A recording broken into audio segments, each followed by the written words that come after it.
ওরে মায়ের কান্দন যাবত জীব,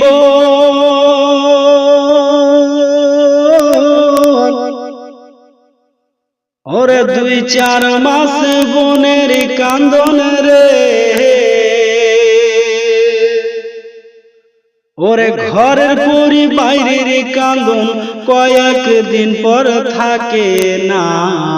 দুঃখের দরদি আমার জনম দুঃখী মারে, দুঃখের দরদি আমার জনম দুঃখী মা, গর্ভধারণী মা, দুঃখের দরদি আমার জনম দুঃখী মা।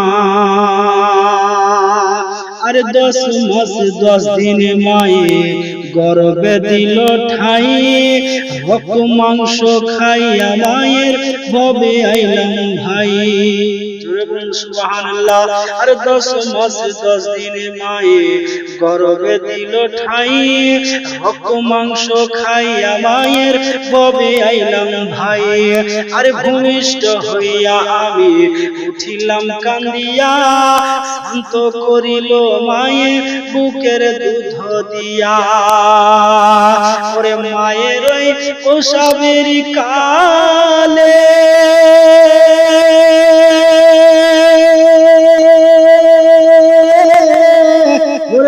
ভেসে যাই নয়ন জলে রে,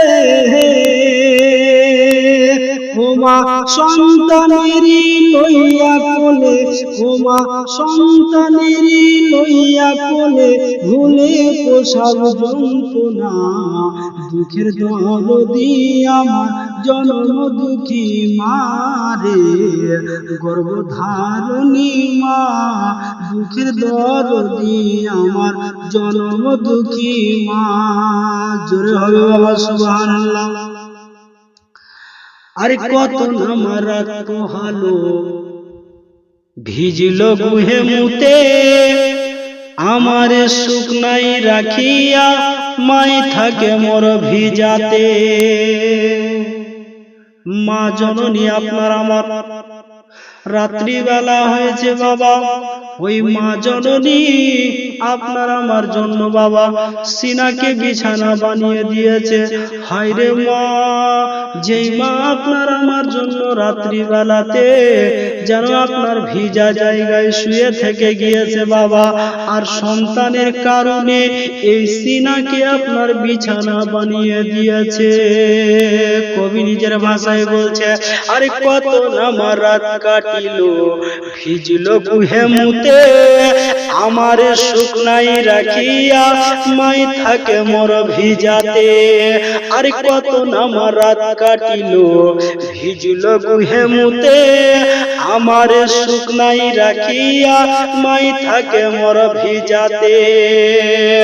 ওরে সেলিম আক্তার বলে, ওরে বুক ভেসে যায় নয়ন জলে রে, কত আমার রাত কাটিল ভিজিল গুহে মুতে, আমারে শুকনাই রাখিয়া মাই থাকে মোর ভিজাতে। হয়েছে কিনা বাবা, বাল্যকালে যখন আমি আপনি ছোট ছিলাম তখন বাবা এমন হয়েছে আমরা মায়ের কোলে পেশাব পায়খানা করে দিয়েছি, কিন্তু ওই মা জননী আপনাকে আমাকে ফেলে দেয় নাই, আপনাকে আমাকে দূরে করে দেয় নাই। ওই মা জননী আপনার সিজন ঠান্ডার সিজন হোক আর গরমের সময় হোক না কেন, ওই মা জননী আপনাকে আমাকে বাবা সিনাই লাগিয়ে নিয়েছে। কবি নিজের ভাষায় বলেছে, আরে কত আমার রাত কাটিল ভিজিল গুহে মুতে, আমারে শুকনাই রাখিয়া মাই থাকে মোর ভিজাতে। আরে কত আমার রাত কাটিল ভিজিল গুহে মুতে, আমারে শুকনাই রাখিয়া মাই থাকে মোর ভিজাতে। ওরে সেলিম আক্তার বলে,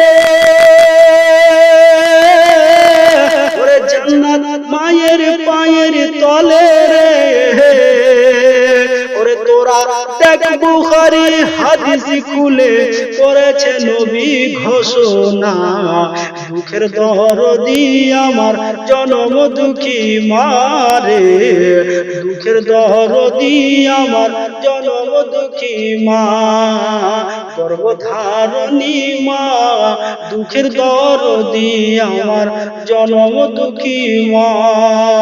বাবারা আমার, ও আমার বন্ধুরা রে, শুনো শুনো, তোমরা কেউ মাকে কষ্ট দিও না।